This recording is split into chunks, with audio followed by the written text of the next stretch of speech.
Բարև ձեզ սիրելի հայրենակիցներ, այսօր տաղավարում իմ հյուրը ՀՅԴ բյուրոյի անդամ, Հայաստան խմբակցության падգամավոր Լիլիթ Գալստյանը։ Տիկին Գալստյան, շատ շնորհակալ եմ, որ ժամանակ գտաք եւ հյուրընկալվեցիք։ Սիրով։ Այսօր մեր օրը սկսեց Իրանի վրա հարձակմամբ եւ հայտնի դարձավ, որ թիրախավորված հարվածներ են հասցրել կառավարական տներին, փորձել են սպանել Իրանի նախագահին։ Տարածաշրջանում ընդհանուր ռազմական գործողությունների բռնկման մեծ ռիսկ կա։ Ձեր կարծիքով հնարավոր է մեզ էլ ներքաշեն այդ ամենին, եւ այս ֆոնի վրա ես դիտմամբ մտա մեր վարչապետ Փաշինյանի էջ, տեսնեմ ինչ է ասում մեր ղեկավարը, ու տեսնեմ մարդը ուրախ ավտոբուսը նստել է, գնացել է ներկուսակցական քարոզարշավի մեծամորում մեր կուսակիցների հետ, այդպես այդ տրամադրությունների ներքո էր, սրտիկների տրամադրությունների ներքո, ինչքանով է ադեկվատ հարևան մեր երկրի ղեկավարի այս պահվածքը այս ֆոնի վրա, երբ որ տարածաշրջանում այսպիսի մարտահրավերներ կան։ Շնորհակալություն, սիրելի Ռիփսիմե, սիրով եմ ընդունել ձեր հրավերը եւ առաջին անգամ եմ ձեր տաղավարում եւ համոզված եմ, որ լավ զրույց ենք ունենալու, հետաքրքիր։ Դուք ձեր հարցի մեջ մի այսպես բանալի բառ օգտագործեցիք՝ ադեկվատ։ Եվ ես կօգտագործեմ այդ բառը, որքանով են Հայաստանի իշխանությունները համարժեք այն իրողություններին, որոնք զարգանում են մեր շուրջը, ադեկվատ եւ համարժեք, եւ արդյոք Հայաստանը պատրաստ է այն բոլոր մարտահրավերներին, որոնք բացառելի չեն, որովհետեւ վաղուց մենք ապրում ենք մի տարածաշրջանում, որտեղ աշխարհաքաղաքական բախումների փոթորկուն մի իրավիճակում ենք ապրում եւ մեր շուրջը այսպես հրեօղակով, կարծես թե հրեօղակի մեջ ենք, իհարկե այդ առաջին պայթյունը աշխարհաքաղաքական առաջին պայթյունը, մեզ համար ողբերգական պայթյունը Արցախյան 44-օրյա պատերազմներ եւ առհասարակ ես սա դիտարկում եմ այն զարգացումները, որ մեր շուրջն են կատարվում, աշխարհաքաղաքական զարգացումներ, աշխարհաքաղաքական բևեռների բախումները, ես իմիջիալոց Արցախյան պատերազմը որպես առաջին ցուցիչ եմ դիտարկում միշտ, թե ինչպես այդ շղթան կամաց գոյացավ, բացվեց եւ ընդհանուր Գազայի ցեղասպանությունը, ճիշտ դեպքերը պետք է ճիշտ անուններով պես կոչել, Գազայի ցեղասպանությունը, ընդ որում շարունակվող ցեղասպանությունը նախ եւ առաջ ես դիտարկում եմ Արցախյան ագրեսիայի, Արցախյան էթնիկ զտման 44-օրյա պատերազմի անպատժելիության նաեւ արձագանք։ Եվ այն իրականությունը, ինչի մեջ մենք վաղուց ենք ապրում եւ արդեն մի քանի տարիներ շարունակ բացարձակապես այսպես ուրախ ավտոբուս, ինչպես դուք ասեցիք, բացարձակապես ուրախ ավտոբուսի տրամադրություն չի առաջացնում եւ նորից այդ բառը օգտագործեմ Հայաստանի իշխանությունների պահվածք այդ սրտիկային միզանսցեները բացարձակապես չեն պատասխանում թե ներքին իրողություններին, ինչի մեջ մենք ապրում ենք եւ մանավանդ աշխարհաքաղաքական մարտահրավերներին եւ խոսքս ամփոփելու համար պետք է ասեմ, որ առհասարակ Հայաստանից բացակայում է Հայաստանի քաղաքական իշխանությունների մասին է խոսքը, բացակայում է ռազմավարական մտածողությունը, ռազմավարական մտածողության խորությունը եւ հաճախ գործողություններ են կատարվում Հայաստանում, որոնք իրենց քաղաքական վարքաբանությամբ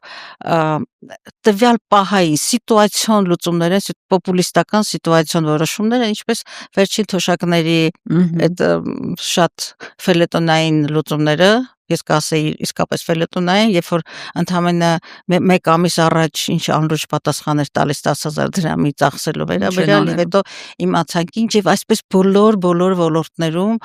եւ տեսեք մեր զրույցը սկսեցինք այն տագնապալի լուրերով, որ ուղակի մեր քթի տակ մի քանի 100 պայթյունավտակ չի պատերազմը հստակ պատերազմը, որովհետեւ կոնկրետ մեր երկրի համար է պայթյունավտակ ընդամենը մի քանի 100 կիլոմետր անդին մեր հարևան, մեր դաշնակից երկրի մայրաքաղաքում ռազմավարական նշանակության շենքեր են պայթեցվել եւ չգիտենք ինչ զարգացումներ կլինեն։ Ես էլ այստեղ գալուց առաջ լրահոսը որքան փորձեցի հետևել, հիմնականում CNN, BBC լուրերից հասկացա, որ Իրանն էլ հակադարձ պատասխաններ է տվել եւ ինչպես ասում են կենցաղային խոսքով եթե ասեմ, այս խմորը շատ ջուր է վերցնելու եւ ընդամենը մի քանի կիլոմետր մեր թիկունքում եւ չավարտված, ես կասեի մեր չավարտված պատերազմի պայմաններում։ Տիկին Գալստյան, եթե վերադառնանք մեր ներքաղաքական դժգույն դժբախտ կյանք, ինչպես ասում են։ Ընտրություններ են առջևում, ընտրությունների միջոցով դուք հնարավոր համարում եք, որ իշխանափոխություն կլինի եւ Փաշինյանին բարի ճանապարհ կմաղթեն։ Բարի ճանապարհը շատ փափուկ բառ գործածեցիք, բարի ճանապարհ։ Հրաժեշտ։ Նույնիսկ հրաժեշտ է, որտեղ իրենց մեջ դրական նոտաներ ունեն։ Ես շատ եմ մաղթում, ցանկանում, երազում, որ մեր պատմության այդ սև էջը փակվի։ Մեր իրականության սև էջը փակվի, որտեղ մեր ամեն օրը մղձավանջ է։ Եվ այդպես հրաժեշտով չէի ասի, ուղղակի կարողանան քաջություն, քաղաքական եւ ազգային քաջություն եւ լայնախոհություն պիտի դրսևորենք հասկանալու համար, որ Հայաստանի կործանարար այս ընթացքը պարզապես պիտի կասեցնել։ Նայեք, վաղուց այս գնահատականները կային, նոր ինչ որ առաջին անգամ ես գնահատականներ չեմ հնչեցնում եւ այն բոլոր դիմադրության շարժումները, որին դուք իբրև լրագրող հետեւել եք, ականատես եք եղել, ինչու՞ չէ նաեւ մասնակից եք եղել, այդ բոլոր անդիմադիր շարժումները եւ հանրային ընդվզումը ուղղված է եղել այս էջը փակելուն եւ արնահոսող վերքը կասեցնելուն։ Ըստ էության գոնե փողոցային պայքարի տարբեր դրսևորումները ցանկալի արդյունքի չեն հանգեցրել եւ առաջիկա ընտրությունները, որ հունիսի 7-ին են նախատեսված, կարծում եմ ուղղակի, այսպես ասեմ, եթե վերջնախաղի, մենք հիմա վերջնախաղում ենք եւ այլընտրանք քան ընտրությունների մոբիլիզացված քաղաքական մոբիլիզացված ընդվզումի ճանապարհով այս չարիքի իշխանությունից բաժանվելը այս պահին իրատեսական ես չեմ համարում եւ ուրեմն պետք է հնարավոր ամեն ինչ անել ազգային բացառիկ մոբիլիզացիայով, իսկ ասեի սարդարապատի գիտակցումով գնալ ընտրություններին, որտեղ սրանք սովորական ընտրություններ չեն, այսպես քվետ նետեցիր արկղը եւ քո քաղաքացիական պարտքը կատարած համարեցիր, ընդհանրապես սա, պիտի ասեմ, սա մեր նաև քաղաքակրթական ընտրության հարցն է, մեր լինելույթյան, ես կասեի, էգզիստենցիալ, մեր քաղաքական ինքնության եւ որպես պետականություն, որպես քաղաքական ինքնություն լինելույթյան ընտրությունն է եւ այլընտրանք այս պահին չկա, քան գնալ ընտրությունների այս գիտակցումով։ Իշխանափոխություն իրականացնել չհաջողվեց այս տարիների ընթացքում փողոցային ճանապարհով ստիպված, այսպես ասած, գնում եք ընտրության, բայց մի հարց ունեմ։ Դուք ասել եք, որ Փաշինյանը բռնապետ է, ինքը դիկտատոր է, բռնապետ է։ Պատմության մեջ այդ քանի բռնապետի գիտեք, որոնց ընտրությունների միջոցով հնարավոր է եղել հեռացնել իշխանության աթոռից։ Գիտեք, եթե պատմական մեծ, այսպես լանդշաֆտով նայենք, բռնապետները սովորաբար բնորոշ են այս միջնադարյան խավարներին, չգիտեմ, ինչու՞ չէ, եկել են մինչև 20-րդ դարում, հիմա էլ մեր օրերին մեր շուրջը ապրող բռնապետներ կան եւ մեր իրականությունը խորացող ավտորիտար ռեժիմը Հայաստանը, քաղաքական նոր իրողությունները, քաղաքական այս պահի իրողությունները այսպիսին են եւ նաեւ հենց այդ գիտակցումով նախ ես հասկանում եմ, թե դուք նաև ենթատեքստային մտքեր ունեիք եւ հարցեր, որ միգուցե չհնչեցրեցիք, բայց այս պահին հնչեցնեմ ամբողջությամբ։ Ուզում հիմա լսել ձեր արձագանքը, հետո հասկանամ, ես երբ գալիս եմ ձեր հաղորդման, գիտեի, որ սուր հարցեր են լինելու, ես պատրաստ եմ դրանց պատասխանելու։ Այս պահի քաղաքական հնարավորությունը, իսկ դուք շատ լավ գիտեք, որ քաղաքականությունը նաև հնարավորի արվեստն է։ Ես կարծում եմ, տեսեք, փողոցային ընդդիմության, ընդվզումի պայքարները ես ամբողջությամբ չի մերժի դրանց արդյունավետությունը, բացարձակապես ոչ, հիմա ասեմ թե ինչու, բայց այս պահի մեր ճակատամարտը ընտրության օրն է, ամսի 7-ը, բայց մինչ այդ ամենակարևոր խնդիրը մենք պետք է այդ ճակատամարտին պատրաստվենք, պատրաստ լինենք եւ ազգային գիտակցությունը արտնացնենք։ Ընդ որում, երբ որ ասում եմ ազգային գիտակցությունը, ես միայն Հայաստանի Հանրապետության քաղաքացիների նկատի չունեմ եւ այս վերջերս մի կիսագրագետ հարցում եղավ խորհրդարանի ամբիոնից, թե դուք մոբիլիզացիա ասելով, այդ ինչ նկատի ունեք, որովհետև ես կարճամտությամբ գիտեմ, թե մոբիլիզացիա միայն զորքերի համար առաջինն է, ինչքան հեռու պիտի լիներ ոսկեղենիկ հայրենի բառարանային գիտելիքներից կամ լեզվի իմացության շերտերից չհասկանալու, որ մոբիլիզացիան հոգևորից մինչև սոցիալական միայն military չի նշանակում կամ համախմբում է առհասարակ։ Այո, մոբիլիզացիան գիտակցումի եւ պատրաստակամության բարձր մակարդակն է։ Եվ այդ զորաշարժ բառը մենք արմատահայերենում հրաշալիորեն զորաշարժը կա եւ արևելահայերենում նույնպես մեզ համընդհանուր զորաշարժ է անհրաժեշտ մտքի, գիտակցումի, քաղաքացիական պատասխանատվության եւ ազգային պատասխանատվության, որովհետեւ թերևս կկրկնվեն, բայց ասեմ, որ մենք իրապես քաղաքակրթական ընտրության առջև են կանգնած, որտեւ այս իշխանությունները, որոնք նույնքան ագրեսիվ են, որքան արտաքին թշնամին, մեր ներքին թշնամին նույնքան ագրեսիվ է, որքան արտաքին թշնամին, մեր ինքնության ոչնչացման ճանապարհային քարտեզով է ուղեկցվում։ Դուք հիմա գաղափարական բարդ բաներից եք խոսում։ Միթե բարդ, որոնք մարզերի բնակիչները ես մի ստվար հատված ամենայն դեպս այնքան է լավ չի ընկալում։ Տեսեք, նախորդ ընտրություններին այդ ձեր ասած խնդրահարույց լիքը պահեր կային, պատերազմից հետո էր 21 թիվը, խոստացան Շուշիի Հադրութի դեօկուպացիա, դա էլ չեղավ, Արցախի էթնիկ զտումը եղավ, այսինքն վերջին դագաղի վերջին մեխերը մեխեցի, էդ էլ ինչ պիտի լիներ, որ այդ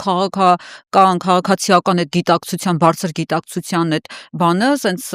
ժայթքեր, հրաբուխներ լինեն եւ մարդիկ լծվեին փողոցները, չեղավ, անգամ այդ դեպքում չեղավ։ Հիմա դուք ընտրություններից այդ ինչ եք սպասում, ինչ պիտի լինի, ինչ են տեսել, որ մի հատ էլ նորից ելնեն փողոցներ կամ նորից ընդվզեն, ինչպես դուք շատ լավ, ես շատ ավելի պարզ բառապաշարով խոսեմ, գաղափարական մասը, ուրեմն ձևակերպեցինք, ասենք առաջ խոսեմ ավելի պարզ բառապաշարով եւ ավելի օրինակներով։ Նախ ես մեր նախորդ հարցի մեջ ուզում եի անցնել, բայց գիտեի, որ հարց կտակ եւ առիթ կունենամ բացելու։ Տեսեք, մեր նախորդ ընդդիմության շարժումները տարբեր հայրենիքի փրկությունը, դիմադրությունը եւ այլն, առերևույթ իրենք մեծ հաջողություններ չգրանցեցին, բայց մենք հիշենք, թե Նիկոլ Փաշինյանը ինչ վարկանիշով մտավ քաղաքականության մեջ կամ ճակերտավոր հեղափոխությունը, որը երբեք ինձ համար հեղափոխություն չէր, այլ հեղաշրջում էր եւ ողբերգական հեղաշրջում, պատմական ողբերգություն։ Ողբերգականներ ինչի հետ գնացիք, կիսեցիք պաշտոններ, կառավարության մաս դարձաք։ Դա տևեց, գիտեք, դա անդրադառնամ այս հարցին, որովհետև չի կարելի այս հարցին չպատասխանել, մի բան հստակ էր, որ Հայաստանում փոփոխության անհրաժեշտություն կար եւ հանրային սպասելիք կար ավելի ժողովրդավարական երկիր, ազատանտեսական մրցակցության, մարդու իրավունքների եւ այլն։ Դուք չգիտեիք ինչ ողբերգություն է եկել մեր։ Միանշանակ փոփոխության անհրաժեշտությունը կար, բայց այս գիշատիչի դիմակը պատռելու ընդհանրապես հավատացեք, որ նույնիսկ ես, որ հիմա ներողություն եմ նաև ուզում խնդրեմ, ես ընտրելու համար չեմ ընտրել, բայց հավատացել եմ։ Ես հավատացել եմ, այդ ժամանակ Հայաստանում չէի, մի 3 տարի Հայաստանում չէի, բայց նույնիսկ դրսում մեծ հավատ ունեի, նախ որովհետև ես ինքս այդ հիշում եք իմ քաղաքական նախորդ գործունեությունը միշտ ընդդիմադիր կեցվածքներ եմ ունեցել փոփոխության անհրաժեշտության մասին, հրապարակային եմ խոսել խորհրդանական ամբիոնում եւ միանշանակ անհրաժեշտությունը կար փոփոխության եւ կար հանրային մեծ պահանջ։ Ես ընդունում եմ, որ շատ մեծ խորատես պետք է լինել, խորագիտակ եւ քաղաքական հաշվարկներով զինված, որ հասկանալու թե սա ինչ կործաներար ընթացք ունենալու, բայց ամեն դեպքում 2-3 ամիս հետո դաշնակցությունը այնուամենայնիվ սիգնալները եւ հիշում եք մեր շարժումները, դեղին քարտերի եւ այլն։ Հիմա վերադառնամ, ձեզ հանեցին պաշտոններից, ինչպես ԿՊՆ սովոր ասել, մենք ձեզ փողոցից հիմա այս հախուռն իրենց վարքը անձնական կյանքից մինչև պետական կառավարում մենք տեսնում ենք, որում երեկվա այդ վերջին նորությունները հախուռն, անհավասարակշիռ, սոցիալական ցածր պատասխանատվության, քաղաքական ցածր պատասխանատվության, խոսել սպիտակից կատարել սևը, այդ մեր հասարակությունը տեսնում է, որ Հայաստանի ղեկը կառավարման ղեկը Հայաստանի ընդհանրապես առաջնորդությունը մի քաղաքական ուժի առաջնորդի ձեռքում, այս քաղաքական ուժ չի ասել, որտեվ հանեք նրան այդտեղից եւ տակը չկա ոչինչ, որտեղ սա մեկ անձի դա բռնատիրությունն է, մեկ անձի ձեռքում կենտրոնացած իշխանության բոլոր ճյուղերը, դասական բռնապետություն, բայց դառնամ հարցից պատասխանին, երբ որ ասում եք այդ շարժումները անհաջողության, բայց հիշենք, որ 80-90%-անոց բացահայտ վարկանիշով իշխանությունը վերցրած անձը, նաև մեր աջակցությամբ, թե խորհրդանական գործունեության, թե փողոցային պայքարի, այսօր լավագույն դեպքում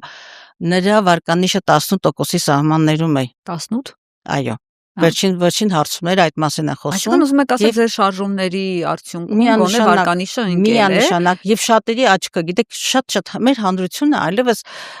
հանրությունը նախկին հանրությունը չի, ես ուզում եմ ձեր հետ մի քանի հաստատումներ արեցիք ձեր հարցը հնչեցնելու ընթացքում, մի քանի հաստատումների հետ ես համաձայն չեմ, որովհետեւ սա ոչ 18 թվականի, ոչ էլ 20-ի հասարակությունը չի։ Այս հասարակության աչքերը բացվել են, ճիշտ է դեռ այսպես համառ նիկոլապաշտներ կան, դա արժեքաբանություն է, նիկոլականությունը, արժեքաբանությունը, այդ համառ տեսակը կա, այդ տեսակը նաև վերագրում է մեր այսպես հավաքական խառնվածքին, սեփական սխալը չընդունելու, չիմանալու, բայց պնդումներ կատարելու, ռազմավարական մտածողության բացակայության, քաղաքացիական հասարակության թուլության, ինչու՞ չէ, աղքատության, ինչ որ իմաստով, ասեցի, քաղաքացիական կրթության պակասի, Տիկին Գալստյան, դուք իմ պնդումների հետ չհամաձայնեցիք, ես մարզերի բնակիչներին էի հղում արել, որովհետև նոր եմ վերադարձել սահմանամերձ մարզերից ու ընդհանուր պատկերը տեսել եմ, այո, եւ կան խիստ ընդդիմադիր կեցվածք ունեցող մարդիկ, նրանց թիվը քիչ չի, բայց ուզում էի հասկանալ նաեւ սահմանամերձ, այն որ իր պատշգամբից Ադրբեջանի դրոշը երևում է, այդ մարդու մտածելակերպը, որը մինչև այսօր Նիկոլ Փաշինյանին պաշտում է, ուզում էի հասկանալ ինչն է գնահատում Փաշինյանի ու տեսեք ինչ ինձ ասեցին, կարծեմ Շիկահողում, եթե չեմ սխալվում անունը, Մարուստատը օրինակ պատմում է, որ շատ գոհ է Փաշինյանից, ասում եմ ինչի համար, ասում է ինձ փեջ ա նվիրել, վառարան է տվել իրեն, տաքանալու համար վառարան Տիկին Գալստյան, ու ասում է բա առաջ ձեզ բան չեն տվել, ուրեմն ինչ աստիճանի տկլոր են թողել նախկին իշխանությունները նախկինում, որ այս մարդը մի հատ տված վառարան, այսինքն նյութական ընդամենը մի քանի հազար դրամանոց բանը, այդպես իր աչքին մեծ բան է թվում։ Ինքը դրանով գնահատում է Փաշինյանին, հասկանում եք։ Տեսեք, դուք ակամայից մտակ նախկիններ դիսկուրսի մեջ, ստիպված։ Ես ուզում եմ հասկանալ, լավ, Արցախ են կորցրել, լիքը ինչքան սխալներ է արել Փաշինյանը, բայց անգամ դրանից հետո մարդը սահմանամեծ շրջան։ Եկեք ես անցնեմ օրինակների, միգուցե ավելի պատկերավոր կլինի։ Ես շատ հաճախ ասում եմ ասֆալտը փոխել հայրենիքի հետ, բայց մենք տեսանք, որ այդ ասֆալտը չկա։ Մենք տեսանք, որ այդ ասֆալտը առաջին ավազի եւ աղի հետ ուղղակի մեկը սրամատում էր, ասում էր ծագերի այդ ամբողջ չէ, այդ ամբողջ այսպես փոսերի մեջ երկրի այնքան խորը փոսերը, որ երկրի հակառակ կողմն է երևում։ Հասկանում եք, հայրենիքը փոխել ասֆալտի հետ, որը գոյություն չունի։ Երկարաշունչ խաղաղությունը փոխել Հայաստանի թրքացման հետ։ Եկեք այդ Հայաստանի թրքացման մասին ես խոսեմ, երբ որ ես խոսեցի միգուցե քաղաքագիտական բառապաշարով ասելով, որ մենք քաղաքական եւ քաղաքակրթական ինքնությունն է աղճատվում կամ ջնջվում, ես հիմա բացատրեմ, դուք ճիշտ դիտողություն արեցիք, որ նա պետք է պարզ լեզվով խոսել պարզ հասարակության հետ։ Եկեք սկսեմ կրթական չափորոշիչներից։ Երբ որ խոսում ենք մեր ինքնությունից, առաջինն է, գիտեք, Հայաստանում ամենամեծ ավերածությունների դաշտը թերևս կրթամշակութային այդ հոգևոր ոլորտում տեղի ունեցավ։ Եվ ոչ մի դրանում էլ են ձեզ մեղադրում, ասում են այդքան տարի նախարար եք ունեցել, դրա համար մեր ազգի վիճակը էս է։ Չէ, դրանք մեր կապարանոց գնահատականներ են, եւ տեսեք, ժողովրդի մեծ մասը նաեւ սնվեց մանիպուլյացիոն, դեղին գունավոր հեղափոխությունների տեխնոլոգիաներով, կերակրվեցին, այո, անցյալի հրեշայնացմամբ, եւ այդ մասին մենք շատ ենք խոսել, ոչ միայն ես, այլ շատերն են խոսել, թե ինչպես անցնող հեղափոխությանը նախորդող ուրեմն ժամանակաշրջանում այս բոլոր մանիպուլյացիոն հեղաշրջումների գունավոր հեղափոխությունների կամ վարդերի եւ այլն, գիտենք, այս բոլոր տեխնոլոգիաների ամենասոֆիստիկեյթեդ, ամենամտածված տեխնոլոգիաներով Հայաստանում ուղեղների լվացում տեղի ունեցավ եւ մենք ունեցանք coffee break անողների մի սերունդ, որը հայրենիքը փոխեց, ես երբեմն միգուցե դաժան թանձրացնում եմ գույները, հայրենիք ու coffee break-ը փոխեցին, իրենց տեղերը փոխեցին։ Եվ երբ որ մենք այո անցյալում եղել են շատ սխալներ են եղել, դուք շատ լավ գիտեք, ես այդ կայտար քննադատողներից մեկն եմ եղել, բայց անցյալի որևէ սխալ հայրենիքի եւ պետականությանը այս կորստի չի մատնել եւ մենք այսօր եթե շատ կոպիտ եմ ասում, բայց հայրենիքի եւ ասֆալտի ընտրության արժեվը կանգնած եւ այդ Մարուսիա տատիկա որ ասել է ինքը ինձ փեջ է տվել, ես վստահ եմ որ նախկինները վառարանել են տվել, կարտոշկի սերմել են տվել, ինչպես իրենք են սիրում ասել, տուկի թելել են տվել, բայց մեր հասարակություն, ես չեմ հասարակությանը մեղադրում, որովհետև այո 30 տարիները նաև քաղաքացիական հասարակություն կրթելու դու պետք է այնպեսի հասարակություն կրթեիր, որ ոչ մի դավաճանի սերմ այդ հողում չծլեր, բայց մենք միգուցե բացել ենք մեր դռները եւ դավաճանական սերմեր մեր ինքնության մեջ իրենց տեղը գտան, բայց հիմա եկեք այս վերադառնանք այսօր էր, տեսեք, մեր երբ որ ասում եմ մեր ինքնության փոփոխությունը տեղի ունենում, տեսեք, առաջինը պատմության դասագրքերի նոր չափորոշիչները, որտեղ ազատագրական պայքարը մեջտեղից դուրս եկավ։ Հիմա ձեզ թվում է թե պատահական էր Սփյուռքի նախարարության լուծարումը եւ մշակույթի նախարարության լուծարումը, սրանք այն նախարարություններն էին, մեկը շատ կարևոր Հայաստան Սփյուռք ամրջումի բացառիկ դերակատարություն ունեցող եւ քաղաքականություն իրականացնող նախարարություն, հետո եկավ այստեղ հռչականն էլ չեմ ուզում հնչեցնել եւ առաջին բանը որ նախաձեռնեց Սփյուռքի ապամոնտաժումը նոր մոդելների ստեղծումը, բայց իրականության մեջ Հայաստան Սփյուռք կամուրջը ապամոնտաժվեց։ Դա մեր ինքնությանը, մեր ազգային միասնականությանը հասցված բացառիկ վնասներից մեկն էր։ Երկրորդը մշակույթի նախարարությունը, սա պատահական նախարարություն չի, մշակութային ահռելի ժառանգություն ունեցող հայ ժողովրդի համար եւ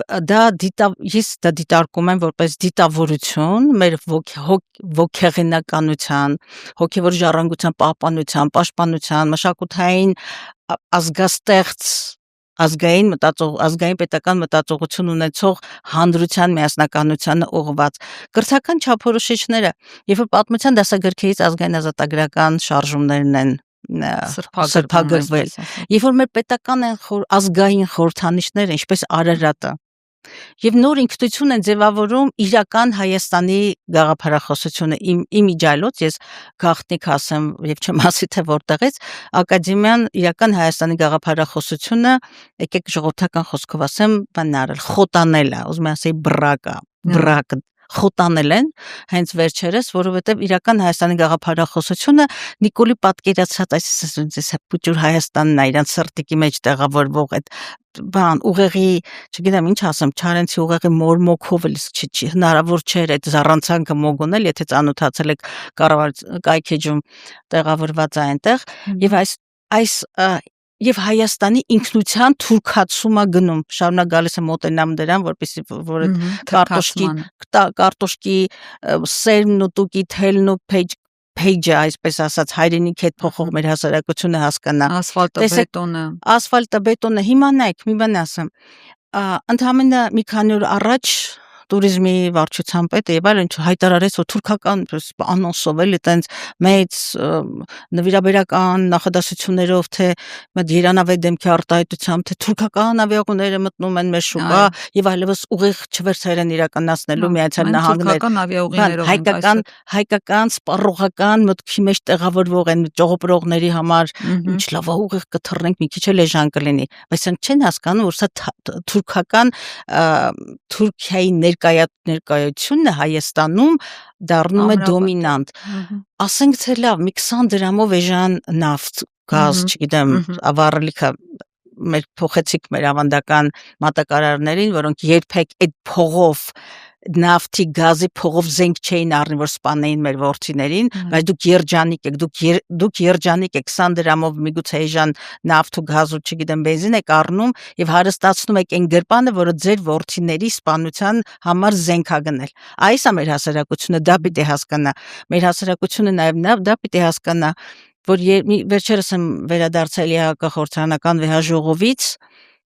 Եվ Ադրբեջանի պատվիրակության անդամը իմ խոսքից հետո ասեց, որ խաղաղություն չի լինի, մինչև չփոխեք ձեր սահմանադրությունը։ Հետո էլ ասում են առանց Մեր հասարակությունը պիտի հասկանա, որ ձեր երկրին, սիրելի հայրենակիցներ, ձեր երկիրը չի կառավարում Փաշինյանը, ձեր երկիրը կառավարվում են Բաքվից եւ Անկարայից։ Այ երբ որ ես խոսում եմ Հայաստանի քաղաքակրթական ընտրության մասին, Սա քաղաքակրթական ընտրությունն է, որը մեզ պարտադրում են Թուրքիան եւ Ադրբեջանը եւ Հայաստանի թուրքացման ծրագիրն է, Հայաստանի ինքնության ոչնչացումն է եւ պատկերացեք, տեսեք դասագրքերից խոսեցի։ Նույնը հայ գրականության պետական չափորոշիչների մեջ խմբագրումներ են արել, որպեսզի մեր ինքնությունը թուլանա։ Այլևս եթե կարդացել եք իրական Հայաստանի գեղագիտությունը, այդ ողբերգական տգիտությունը, այնտեղ նույնիսկ խրախուսվում է այն նկարչությունը, պատկերացնում եք սրա աներևակայելի հիմարությունը, ասենք թե այն ստեղծագործական միտքը, որի հղացման աշխարհագրությունը Հայաստանի 29000 քառակուսի կիլոմետր։ Դրանից դուրս եթե մտածեցին ստեղծագործեցիր, արդեն սկի 37 թվականին բոլշևիկները այդ մտահղացումը չէին ունենա եւ ես անմիջապես միտքս թռնում եմ խունվեյմինները, Չինաստանի հեղափոխության պաշտպաններ են, որ եռյակներով, տրոյկաներով, թե չգիտեմ բոլշևիկյան ժամանակներում եւ Չինական հեղափոխության պաշտպանները կուլտուրական հեղափոխության եւ շրջում են եւ ծառերի տակ ոչնչացնում են ժողովրդի թշնամիներին։ Հիմա պիտի այդ ձեր ասած Մարուսյա տատիկը այդ 5000-անոց page-ը, որը վրա պիտի կարտոշկայի սերմերը դնի, չգիտեմ, խորովի որևէ, այդ է իր համար երկարատև ինքնությունը,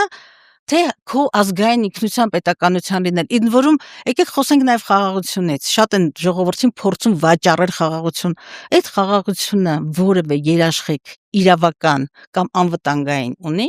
Կամ վտանգային երաշխիքներ։ Թրամփը վկայ է, ասում են այդ հերիքա Թրամփի նման ղեկավարը գերտերությունը։ Այդ Մարուսյա տատն էլ նույնիսկ մակցի ծաղա դրա վրա, որովհետև չի կարող խաղաղությունը երաշխիքներ չունենա, անվտանգային երաշխիքներ։ Այսօր Հայաստանի թիվ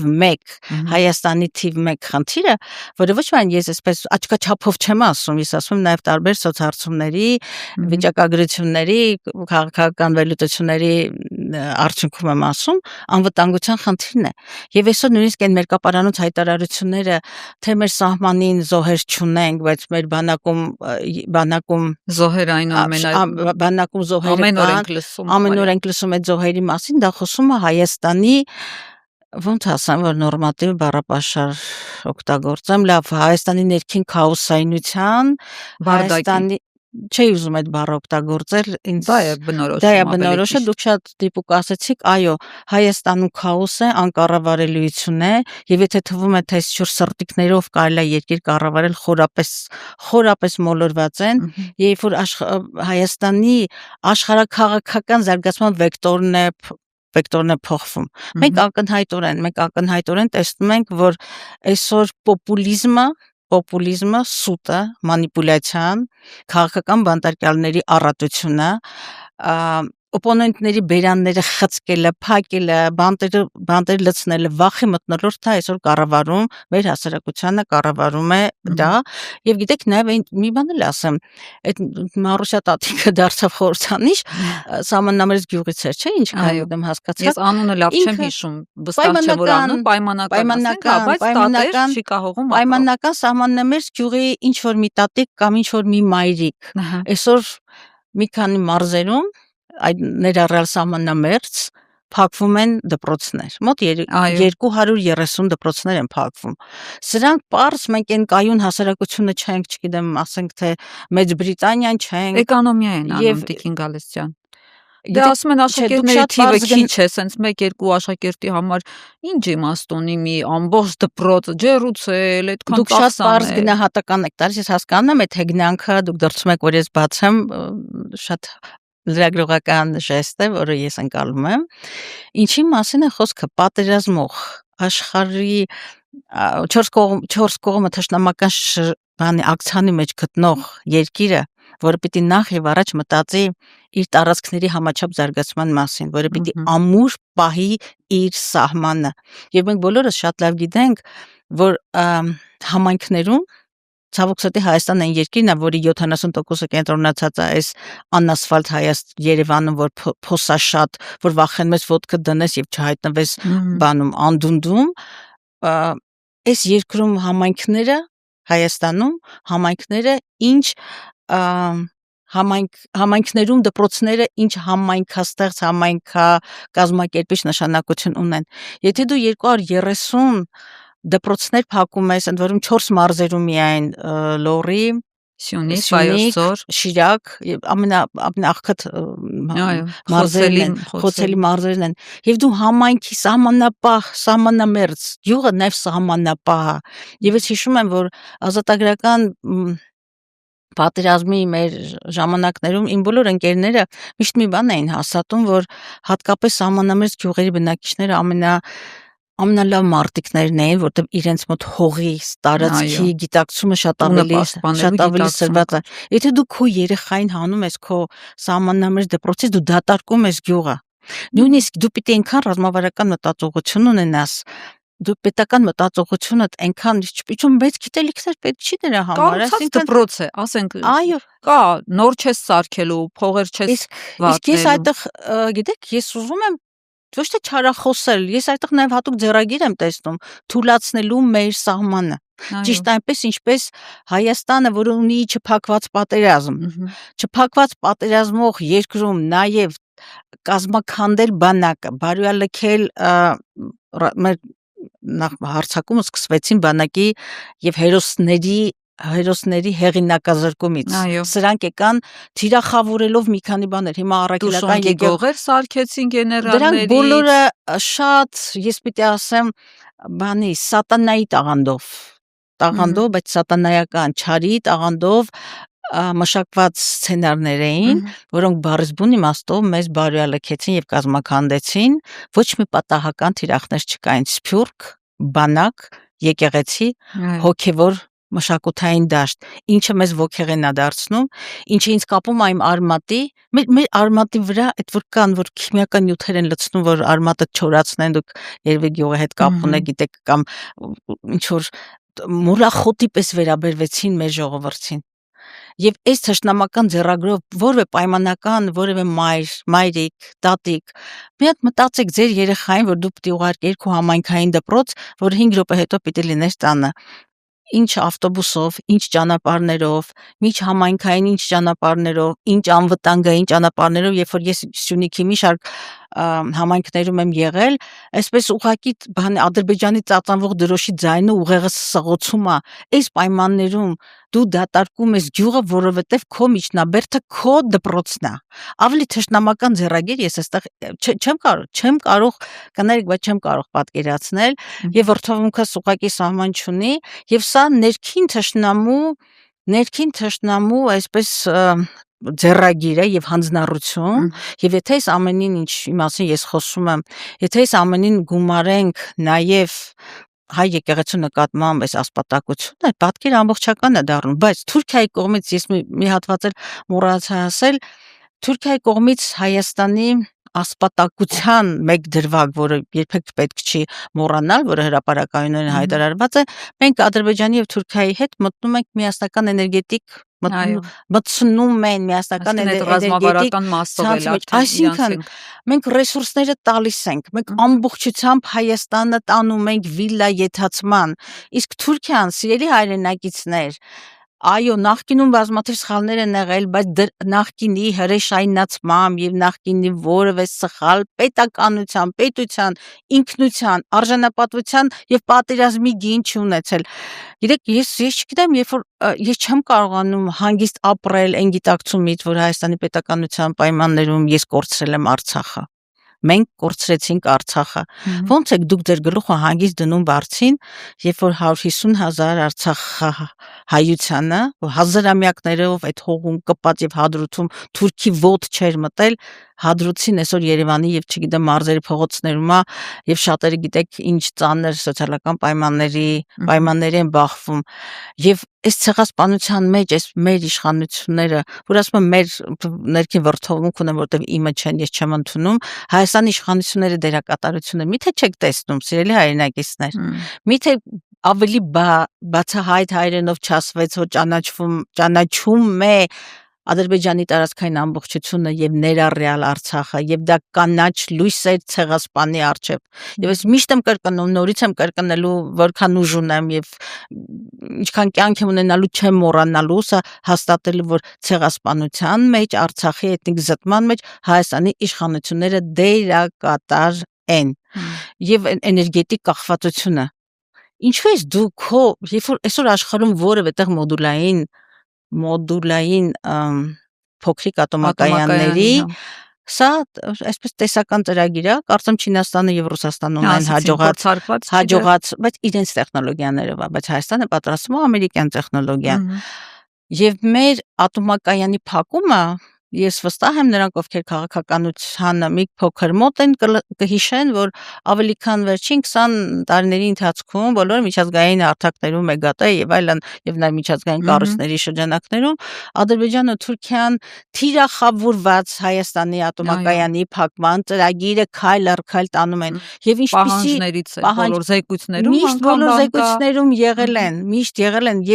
եւ մեր ատոմակայանը պաշտպանական խորհրդային ժամանակների իսկ խորհրդային միությունը ատոմականների կառուցման մեջ բացառիկ առաջատար է եղել իր տեխնոլոգիաներով եւ մրցունակ է եղել եւ այն պաշտպանական համակարգը, որում փոքր տարածքի համար փոքր բնակչություն ունեցող Արարատյան դաշտավայր, չասեմ թե Արարատյան դաշտավայրի ռազմավարական նշանակությունը Երևանի քթի տակ դուք գիտակցում եք, փակում եք ատոմակայանի փակման ծրագիրը եւ բերել Հայաստան մի բան, որը դեռ փորձարկված չի եւ չունենք դրա երաշխիքները անվտանգային։ Լավ, ինչ պիտի լինի, որ սիրելի հայ ժողովուրդ, դու գիտակցես, որ այս իշխանությունները թշնամական սցենարով, թշնամական ձեռագրով են Հայաստանի ճակատագիրը տնօրինում, որ Հայաստանի օրակարգը թելադրվում է Բաքվում։ Ես չխոսեցի, երբ առիթ կլինի, խոսենք նաև Արևմտյան Ադրբեջանի մասին։ Այո, Տիկին Գալստյան, տեսեք, դուք ձեր խոսքում ասացիք, որ բոլոր սոցհարցումներով արդյունքները ցույց են տվել, որ անվտանգային խնդիրներն են, չէ՞, ամենակարևոր խնդիրների փունջը։ Հիմա որ դուք գաք իշխանության, դուք ինչ այլընտրանք եք այդ մասով առաջարկելու։ Դուք գալու եք Սև լճի հատվածից, Ջերմուկից, մեր սուվերեն տարածքներից, որոնք գրավել են ադրբեջանական զորքեր, դուրս եք շպրտելու միանգամից Ադրբեջան։ Ինչ եք դուք անելու, որ Փաշինյանը չի անում։ Փաշինյանը բացի հանձնելուց, Փաշինյանը բացի զիջելուց, ուրիշ ինչ է անում։ Բացի թշնամու օրակարգը սպասարկելուց, ուրիշ ինչ է անում։ Մենք որևէ ինքնիշխանություն են բերել, ազատություն են բերել, խաղաղություն են բերել։ Լավ, եկեք քերթով գնանք։ Ինքնիշխանություն։ Միթե ինքնիշխանությունը այն հանգամանքը, երբ որ Հայաստանի պաշտոնական տվյալն եմ ասում, 210 քառակուսի կիլոմետր տարածք այսօր օկուպացված է թշնամական ուժերի կողմից, թշնամական զորամիավորումներ։ Սահմանագծում կլինի, կորոշեք, էդի հերթով կլինի։ Ես ձեր հեգնանքը հասկանում եմ, եւ գիտեմ թե դա ում է ուղղված, բայց դա պետական մտածողություն չի եւ չի կարող իշխանություն կոչվել այն իրականությունը, երբ որ քո տարածքներում թշնամին նստած է եւ բանով Google Map-ի քարտեզներով կամ չգիտեմ կողմնացույցներով Հայաստանում սահմանագծում սահմանազատում են անում եւ այդտեղ մենք սիմվոլիկ բան եղավ କି իրանցի պատի ճաքը այս իշխանությունների ուղեղի ճաքի եւ մեր խաղաղության այսպես կոչված ճաքի լավագույն դրսևորումներ ուրեմն սոտք եւ մեր բոլոր ռազմավարական բարձունքները թշնամու կողմից վերահսկվում են եւ գրաված են սա ինքնիշխանության մասին չի խոսում ինքնիշխանության մասին չի նաեւ այն օրակարգերի պարտադրանքը Հայաստանին օրակարգերի պարտադրանքը սահմանադրության խորհրդանիշների փոխում սիրելի հայրենակիցներ Հայաստանը թելադրվում է թշնամու օրակարգով եւ պարտադրանքի տակ այն իրականացնելու Ձեզ ասում են մենք այդ ենք առաջարկում դուք էլ տանելու եք ռսացման մեր հասարակություն դուք էլ տանելու եք Պուտինի թևի տակ եք մեզ դնելու գուբերնիա եք սարքելու միութենական պետություն իսկ դուք թույլ տվեք հանգիստ խոսենք մանավանդ կարծում թե ժամանակ ունենք ուրեմն ինչ վերաբերում է սուվերենությանը ծիծաղելի մի բան ընդ որում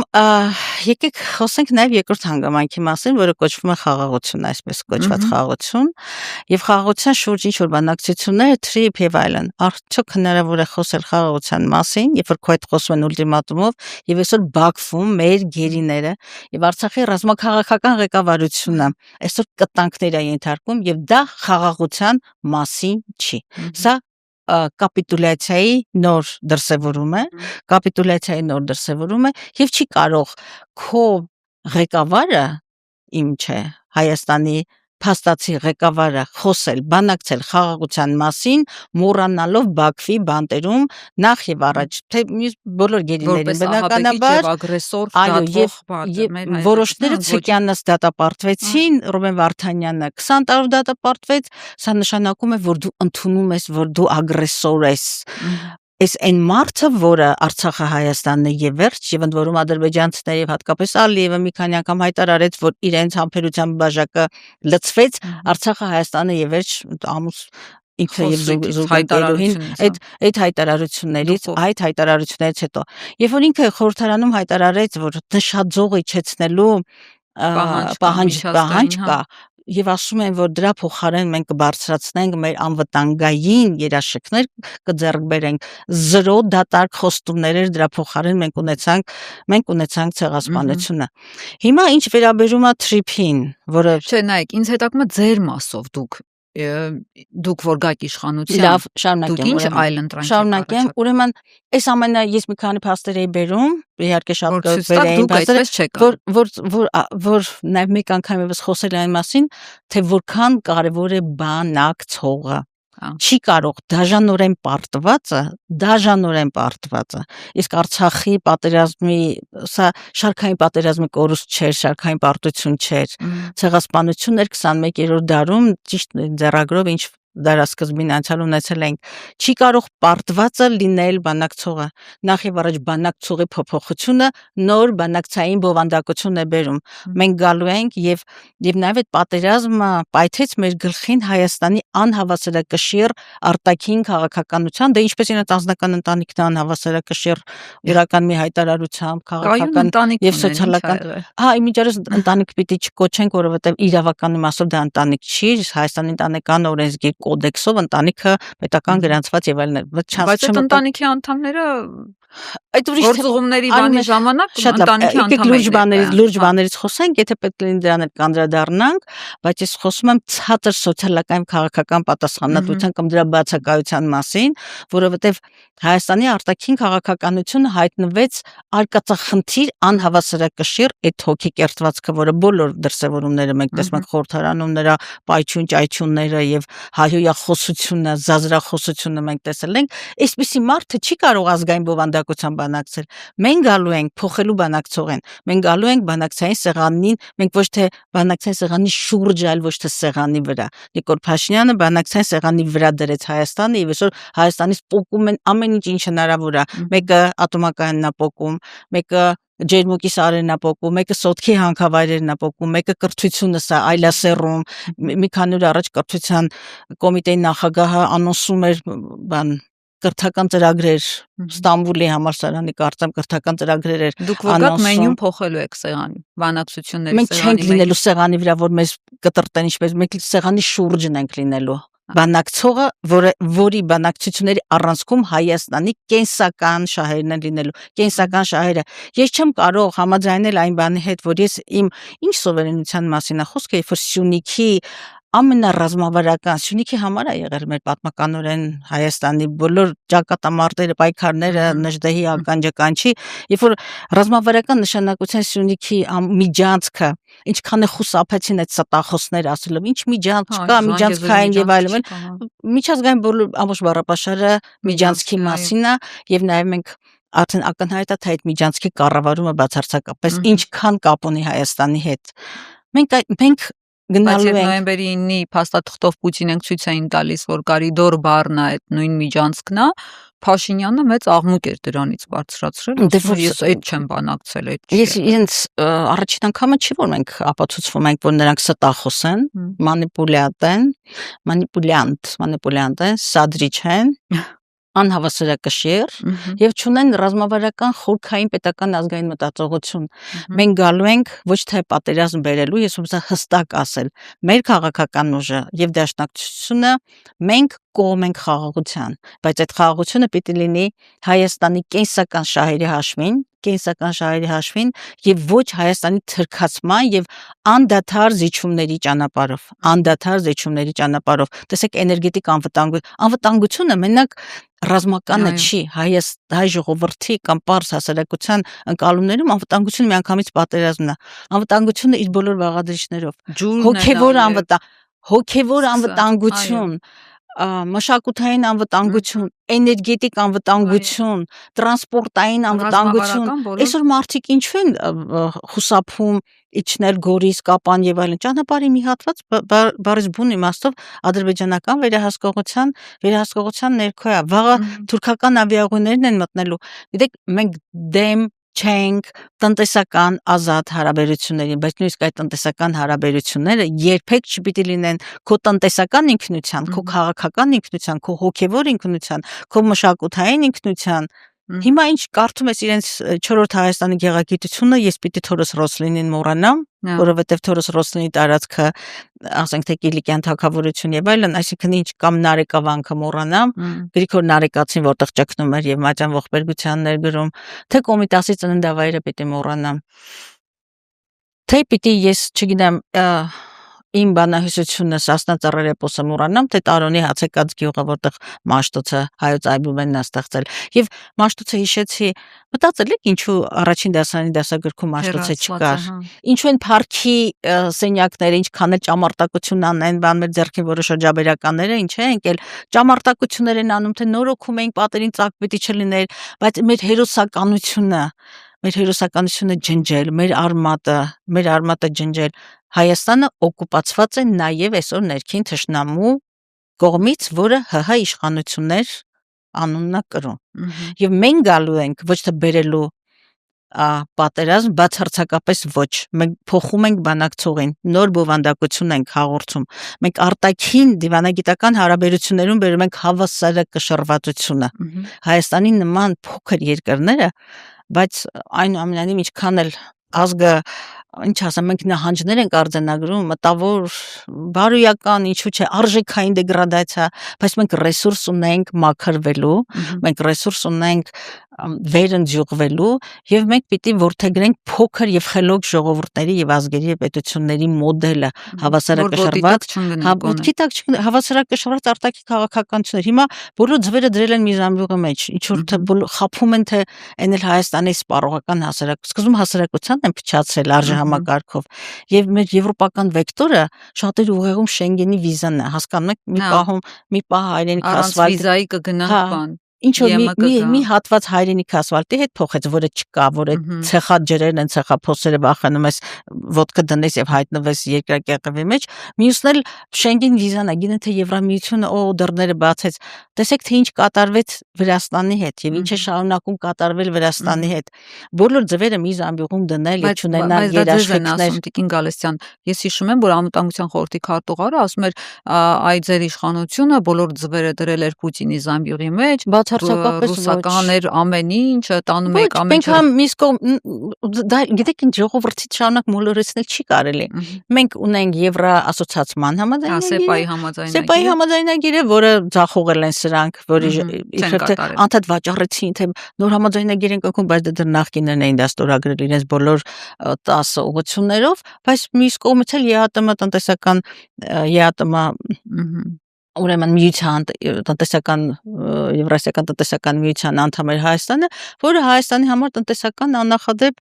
առավելություններ բացեց եւ տնտեսական զարգացման եւ այդ ուրեմն զարգացման եւ թվերի արտահանման եւ վրա ինչ բարերար ազդեցություն է թողել։ Մենք Հայաստանը եւ քաղաքականություններ վարում։ Հայաստանը վարում էր եւ քաղաքականություն եք ստացել այդ Հայաստանը։ Նրանք ժառանգություն էին ստացել այդ Հայաստանը, որը թերև մեծ ժառանգություն ինստիտուցիոնալ երկիր ունեինք արժանապատվություն, նվաստացված չէինք որևէ հարևանի կողմից, մեզ հետ խոսում էին հավասարի պես, երբեմն նաև ակնածանքով, ես նկատի ունեմ Ադրբեջանը եւ մյուսները ակնածանքով, վախով, եւ նույնիսկ բան կա, չէ՞, քաղաքականության մեջ կամ մարդկային հարաբերությունների մեջ body language-ը, մարմնի լեզուն։ Մի հատ նայեք այդ նկարները, այն նկարները, որտեղ տեսնում եք Քոչարյանին եւ Ալիևին։ նույնիսկ սառած նկարներն են արժանապատվության եւ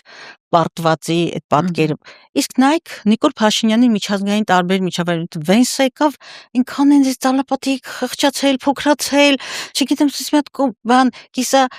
անդադ քստանքի ժպիտով եւ այլն նայում ես ասում ես ինչ պահվածք է, այս ինչ պահվածք է, նույնը Ադրբեջանից ամբողջ օրը ագրեսիվ ռետորաբանություն արևմտյան Ադրբեջանի մասին, մի օր Հայաստանի որևէ իշխանական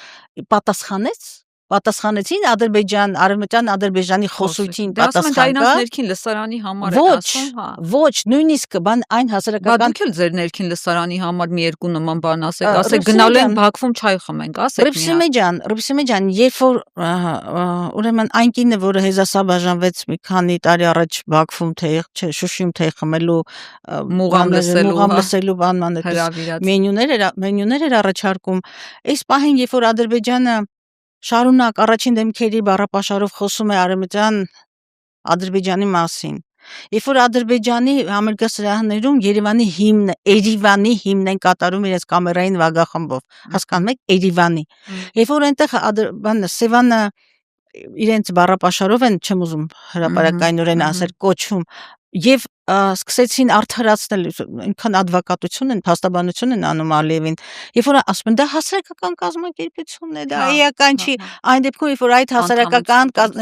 հասարակական կազմակերպությունը նախագահականից, իրենց նախագահականի կողմից ֆինանսավորվող հատուկ կազմակերպությունը, մինչ այնտեղ ուղեղների լվացում եւ նոր սերունդ է կրթվում եւ այդ նոր սերունդին կրթեցին նույնիսկ այս մաթեմատիկայի դասագրքերում, դպրոցական դասագրքերում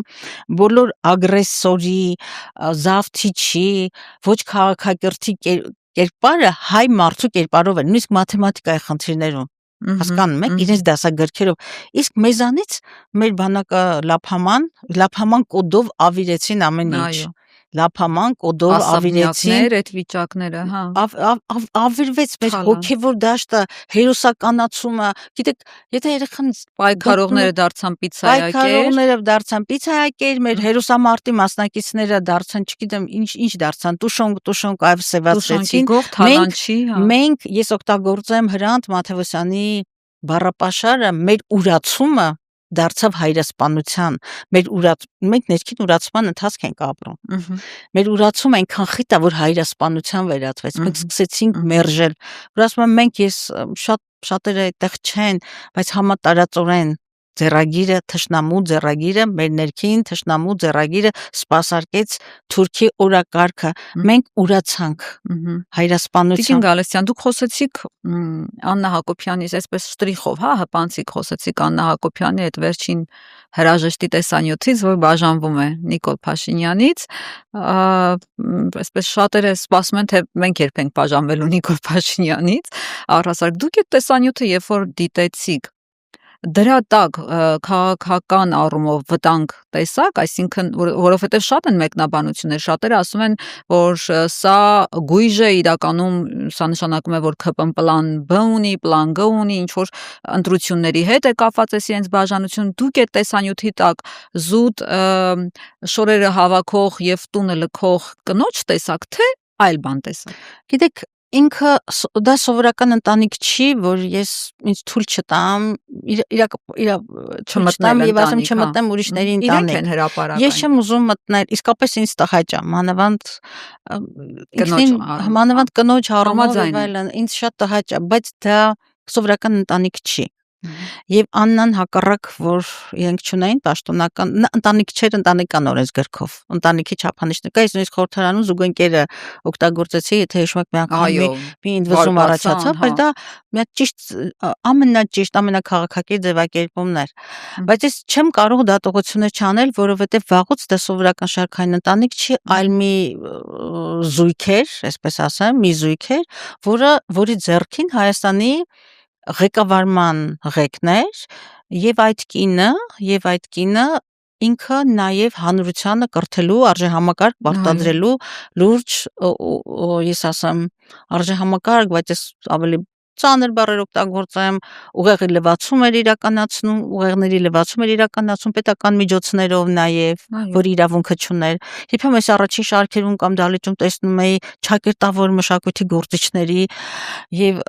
իհարկե դա նողկանքերին առաջացնում, որ իրենք որտեղ են կրթվում եւ ինչպես եւ շատ լավ հասկանալով դա ինչի մասին, այո, որոշները, ոչ բոլորը, որոշները, եւ այս առումով ես իրավունք ունեմ բարձրաձայնելու, որովհետեւ երբ որ բախվեցի այդ իրականության հետ, առաջին բանը, որ եկավ մտքիս մեջ, թե ինչ անհավասարակշիռ ցնցումային մի զույգ է երկրի ղեկին, Գիտեք, ես մեկ անգամ եւս կարեկցեցի իմ հասարակությանը եւ ինչ հեշտ են որոշումներ ընդունում, ինչպիսի որոշումներ եւ այս մակարդակով, այս ցնցումներով, անհավասարակշռությամբ, հուզական էմոցիոնալ ոչ ինտելիգենտությամբ, դաստիարակության այս որակներով, բայց այս որակներով կառավարվում է երկիրը արտաքին քաղաքականությունից մինչեւ կրթություն, հասկանում եք, սա չափանշաձող է, ես այդտեղ եմ ցավում։ Մնացյալը տարբեր սցենարներ եղան, ոչինչ որ պատահական չի լինում, իհարկե ես կարող եմ այդ դատողություններ անել, բայց չեմ ուզում ավելին դատել, բայց այն ողբերգականությունը, թե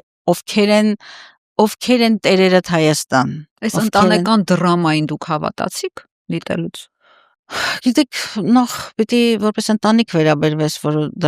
ընտանեկան դրամա։ Դե 4 երեխա կա, դրա համար ասենք ընտանիք լավ է, գողակից, չգիտեմ ինչ անուն այլ է, ամեն դեպքում։ Ինձ թույլ տվեք խոսել բաների մասին, որ ինձ հաճելի չեն, բայց ես ուղղակի մեկ գնահատական, որովհետև նրանք հավակնում էին երկիրը կրթել, երկիրը բարեփոխել, 4-րդ հանրապետություն կերտել։ Ես նայում եմ այդ ռակուրսով, թե ովքեր են տերերդ Հայաստան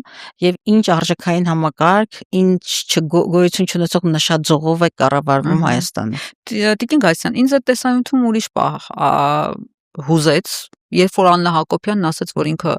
գումար չունի, ընդամենը հաշվին 5 միլիոն դրամ է, անգամ այնտեղ մարդիկ հաշվի համարներ են բանանում, խնդրում, փող են ուզում, դրամը հավաք են ուզում Աննա Հակոբյանի համար ուղարկել, մեկը շոր է պատրաստվում ուղարկել, որտեղ ասում էր,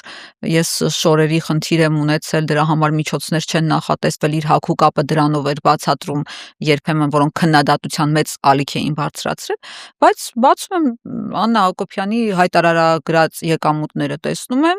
բնակարան, 3 մեքենա, 105 միլիոն դրամ հայտարարագրված եկամուտ ունեցող մարդը ո՞նց կարող է հանկարծ պարզվի, որ փող չունի։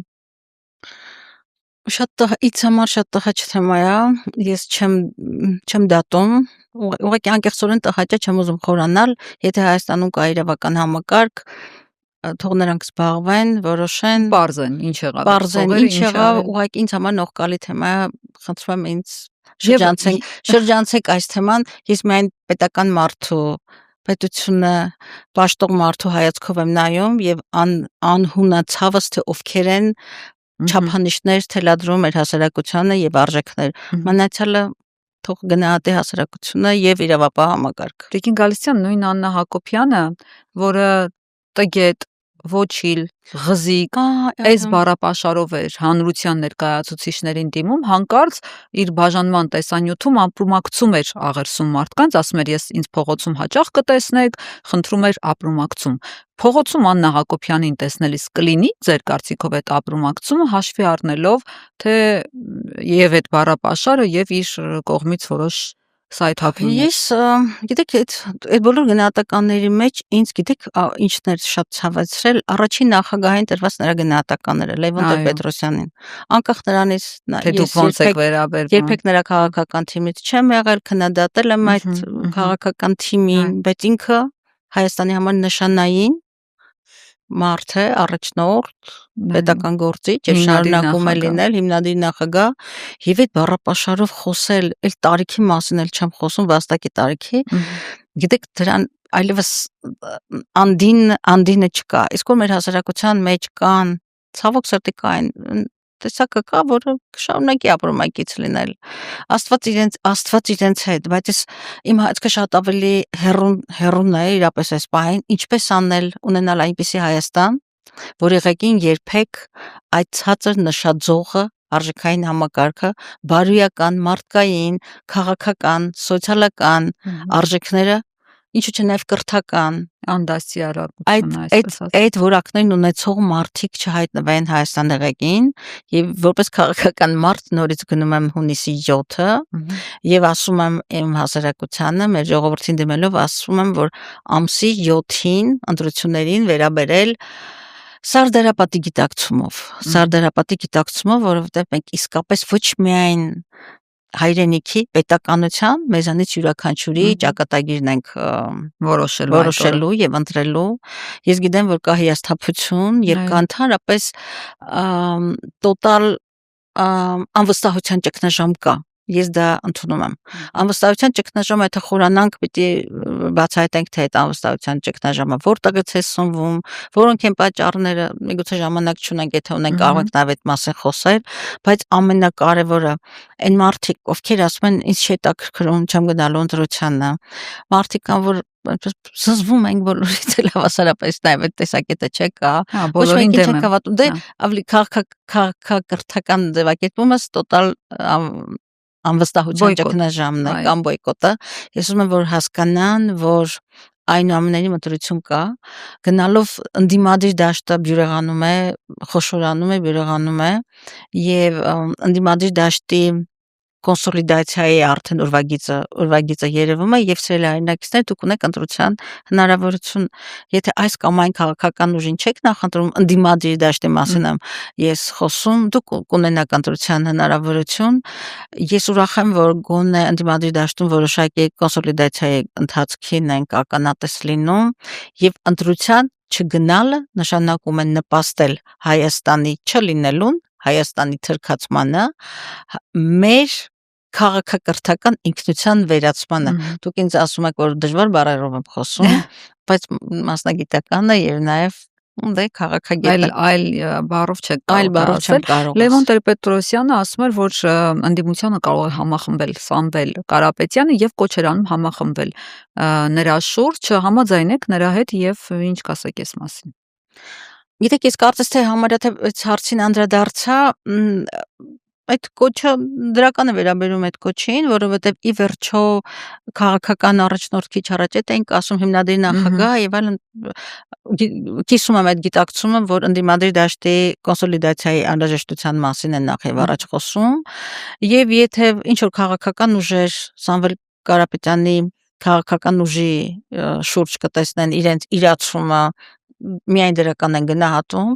եւ երբեմն ես ուզում եմ Եվգենի Շվարցի բառապաշարով ասել սպանել վիշապին չունենալ դևը եւ այլն նորմալ են վերաբերում այնպես որ բայց իրատեսական չի որ բոլորը մեկ զամբյուղի մեջ տեղավորվելու իրատեսականությունը ես այս բանը չեմ տեսնում բայց նաեւ ինքը մարտավարական հաջող օպերացիա է որովհետեւ քիչ առաջ ինչպես ասեցի միգուցե բոլորի կենտրոնացումը միտեղ շատերին կխրտնեցնի, բայց դու ընտրություն ես տալիս, խոշորացված 2, չգիտեմ, գուցե 4 քաղաքական ուժերի մոբիլիզացիան նաև շատերին իրենց այդ пассивությունից կհանի, նրանք ովքեր միգուցե ինձ չեն նախընտրում, բայց մեկ այլ ընդդիմադիր են նախընտրում եւ նրան տեսնելով այս թիմերի մեջ կարող է բացառման սկզբունքով ասելով այս սրան չեմ ուզում, ինքը նաև ընդդիմադիր ձայների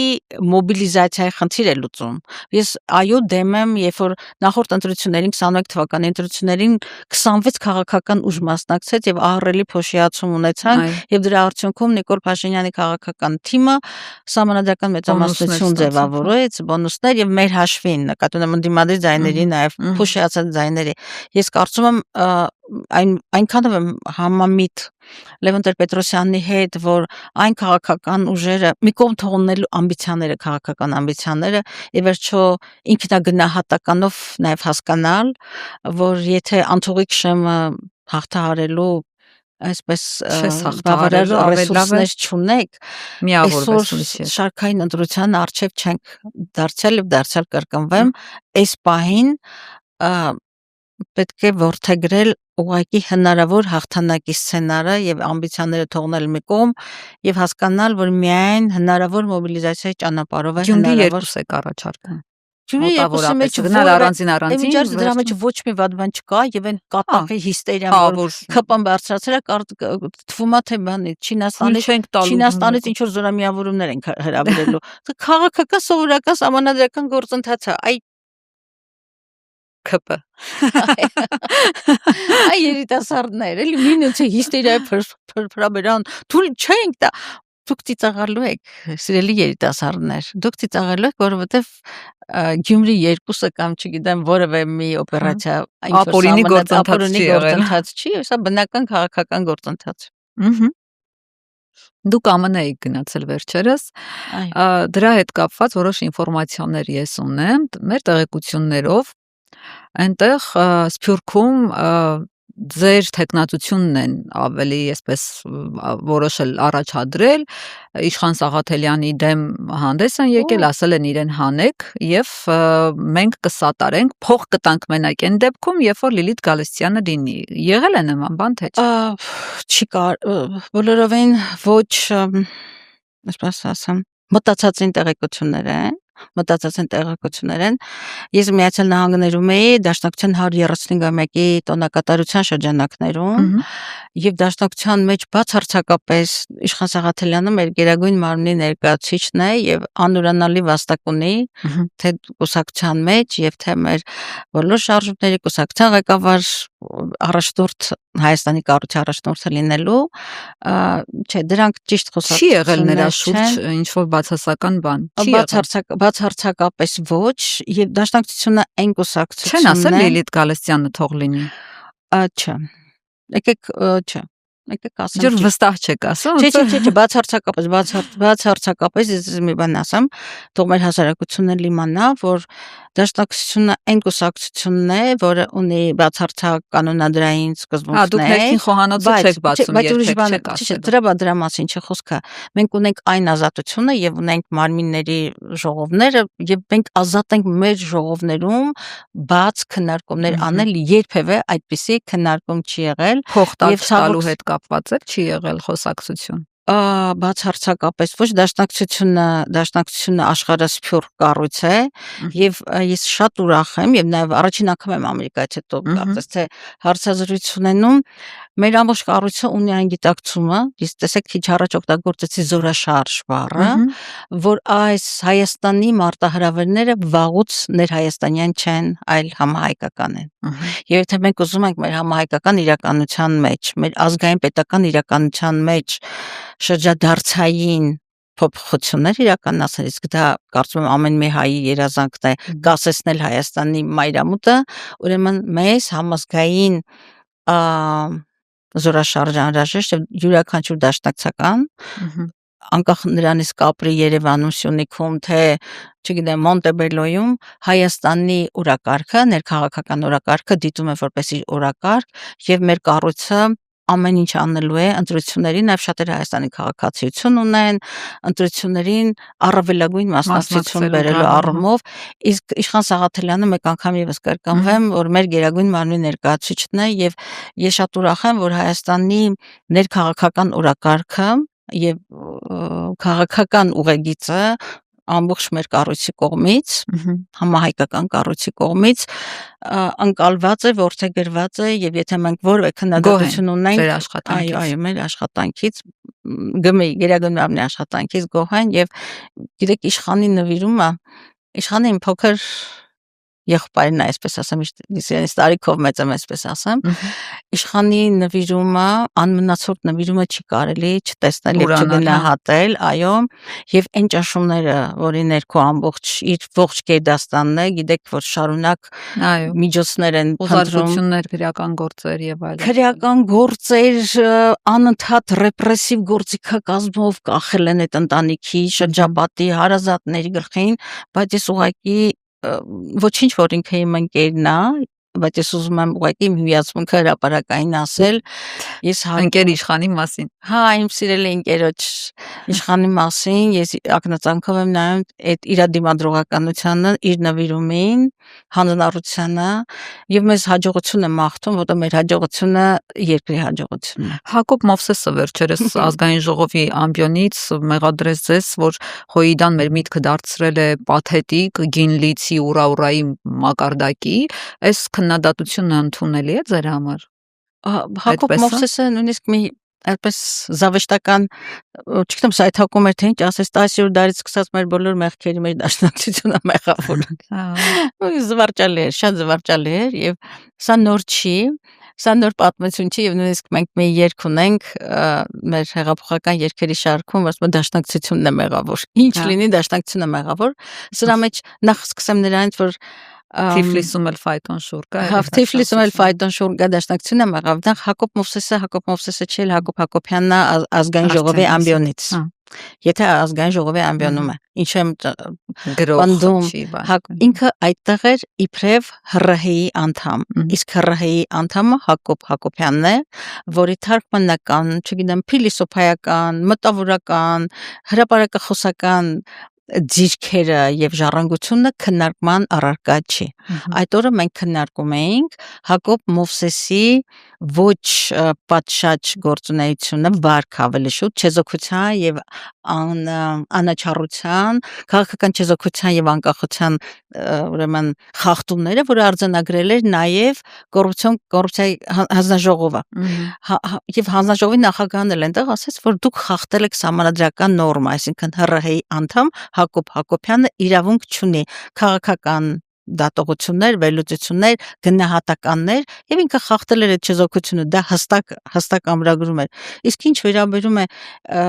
ես այդտեղ տարանջատեմ Հակոբ Մովսես բանաստեղծին, ոչ իր թարգմանական արվեստը, ոչ էլ իր դատողությունները եւ այլն, եթե ինքը չլիներ ՀՌՀ-ի անդամ, թող շարունակեր լինել մտավորականը, բայց մարդը գերադասում է համ ՀՌՀ-ից ստանալ բարձր աշխատավարձ, վայելել ՀՌՀ-ի անդամի, այսպես ասած, լիազորությունները, բայց նաեւ մի ոտքով լինել ինքը ընտրության հնարավորություն ունի։ Եվ նա այնտեղ էր որպես ՀՌՀ-ի անդամ եւ մերկապարանոց են եւ ուղղակի զազրելի իր Տիգրան Հակոբյանի բոլոր դատողությունները, որոնք փորձեցին եւ նա ՔՊ-ի այդ մոլորյալների ինչ որ մի խումբ օգտագործեց առիթը այդ երեկոն դարձավ Հոիդայի, այսպես անցած բայց նաեւ նրանց տգիտության եւ սահմանադրության վրա ոտքերը սրբելու պատրաստակամության, որովհետեւ այդտեղ որևէ մեկը չէր քննարկում ոչ նրա թարգմանական տաղանդը, ոչ մտածելու ունակությունը, ոչ գարուն ամսագրում, բացարձակապես նա նրան այդ ինչ մի շարք որակների համար նաև ՔՊ-ական խոսափող լինելու համար ինքը վերածվել է պրոպագանդիստի, ինչպես եւ Տիգրան Հակոբյանը, այնպես էլ Հակոբ Հակոբյանը վաղուց ՔՊ-ական պրոպագանդիստ են, որը մեծ հաճույքով եւ էնտուզիազմով հարձակվում է, տեսեք ովքեր են նրա թիրախում, հայ առաքելական եկեղեցին, դաշնակցությունը եւ ռսի այդ ռսա ինչ են ասում, ռսաստրուկությունը ճիշտ համահունչ Նիկոլ Փաշինյանի նարատիվներին, չգիտեմ, կրթվելու դասընթացներին մասնակցելա թե ոչ, չեմ դիտել իրեն, դա էլ կա ամբողջացներ պատկերը, մեկ անգամ եւս ասեմ, ինքը իրավունք ուներ որպես գրող, թարգմանիչ եւ այլն, բանաստեղծ, դա իր խնդիրն է, բայց մնացյալը մենք գործ ունեինք այդ օրը Հակոբ Մովսեսի կողմից սահմանադրական եւ օրենքի խախտման հետ, որը արձանագրել էր նաեւ հանձնաժողովը կոռուպցիայի կանխարգելում։ Ամփոփելով մեր զրույցը Տիկին Գալստյան, ելի վերադառնանք արչեւի մեր ամենակարևոր իրադարձություններից մեկին ներքաղաքական կյանքում ընտրություններին։ Փաշինյանը, ինչպես խոսքի ընթացքում էլ նշեցինք, 10,000 դրամով որոշում կայացրեց բարձրացնել թոշակը, թեև դրանից ամիսներ առաջ ասում էր, որ անգամ 1000 դրամով թոշակը բարձրացնել է բյուջեի վրա միլիարդներ են նստում, մենք դա չենք կարող մեզ թույլ տանք, բայց վդրուկ ընտրություններից առաջ պարզեցին, որ լավ էլ կարողանում են, ուղղակի ժեստ են անում այսպես, շատերը դա դիտարկում են որպես ընտրակաշառք բաժանելու տարրական ձև։ Հիմա դուք ինչ եք հակադրելու սրան, հաշվի առնելով 21 թվականի ընտրությունները, որին դուք գնացել էիք կրելու, քոքը մաշեցնելու խոսույթով, բայց չեղավ այդ ամեն ինչը, հիմա ինչով եք դուք բացատրելու ընտրություններին, ինչպես եք բացատրելու, որ այս անգամ էլ չեք վերցնում այդ մանդատը, որ 5 տարի պիտի գլորեք, ինչ որ գործուղումներ, շրջագայություններ, բան չընկնի ժողովրդի ձեռք։ Այսինքն զուտ բանի, այսօր թրիփների համար ձեզ պետք չի այդ մանդատը, իրավիճակ փոխելու համար է պետք, եւ դուք կունենաք կատարյալ իշխանափոխություն անելու, համակարգային իշխանափոխություն անելու հնարավորություն։ Ուրեմն Ռոբսիմե ջան, այո, առաջիկա ընտրությունները քաղաքական բովանդակության եւ քաղաքական նարատիվների բախման ընտրություններ են, բայց քաղաքական նարատիվներ, քաղաքական բովանդակություն բուն Հայաստանի ճակատագրի շուրջ։ Ես կարծում եմ մեր զրույցը, որը բավական երկար տվեց, հենց Հայաստանի բովանդակության մասին էր եւ ինչ ենք առաջարկում այդ բովանդակության մեր խմբագրումը, մեր փոփոխությունը որն է։ Այն, որ այս իշխանությունները անուղղելի պոպուլիստ են եւ բացարձակապես չեն գնահատում ոչ միայն իրենց խոսքի, չեն գնահատում իրենց խոսքը, Ո՞ւտը ստախոսությունը իրենց համար նորմա, լինել ստախոս, լինել պոպուլիստ, լինել էժան խոստումներ տվող, հետո դրանցից հրաժարվող, կներեք, որ ընդհատում եմ, իրենք վատն են, իրենք քխ են, իրենք ստախոս են, տականք են, չգիտեմ, այս տիպի բաներ են, բայց այդքան անգամ հաշվի առնելով, էլի ընտրողը գնաց իրենց ընտրեց 21-ին, ուրեմն դուք իրենցից վատն եք, ուզում հասկանալ, ոնց է այդ ընտրությունը լինում։ 21-ը